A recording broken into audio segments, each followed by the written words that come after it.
পতিতাপল্লীতে দীপা মিথ্যা কথা বলে প্রবেশ করলো এবং সেখানে কাজ চেয়ে বসলো। তারপরে সেখানে রুডির সামনাসামনি হয় দীপা এবং রুডি তাকে চিনে ফেলে। কিন্তু তারপরেও দীপা সেখান থেকে কি করে বেঁচে বেরিয়ে রণংদেহী রূপ নিয়ে সোনাকে উদ্ধার করলো জানতে আমাদের ভিডিওটি শেষ পর্যন্ত দেখার অনুরোধ রইল। পর্বের প্রথমে দেখা যায় দীপা পতিতাপল্লীতে প্রবেশ করলে সেখানে তাকে রুডি দেখে সন্দেহ করে এবং রুডি বলে উনাকে তো আগে দেখিনি। এই বলে রুডি দীপার কাছে যায়। তখন দীপা সেখান থেকে চলে যেতে চাইলে চম্পা মাসি তাকে বলে, তুমি এখানে কাজের জন্য এসেছো আর এত লজ্জা পেলে হবে? এই বলে তাকে দাঁড় করিয়ে দেয়।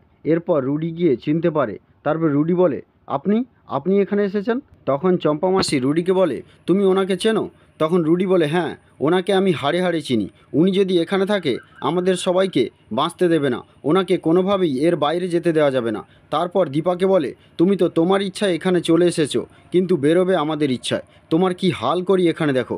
দীপা সেনগুপ্ত আর সোনা সেনগুপ্ত সারা জীবনের মতো তোমরা এখানে বন্দী হলে। আর রইল সূর্য সেনগুপ্ত, ও বাইরে পড়ে গাড়িতে পড়েই মারা যাবে। দীপা সেনগুপ্ত, এবারে তুমি বুঝবে এই রুডি কী জিনিস, রুডি কী করতে পারে। এই বলে রুডি ওখান থেকে চলে যায়। তারপর দীপাকে একটা ঘরের মধ্যে বন্দি করে দেয়।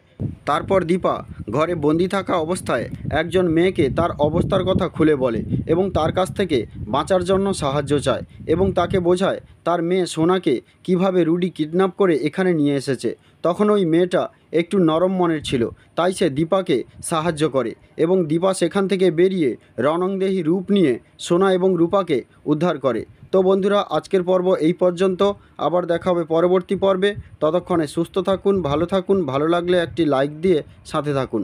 Thank you.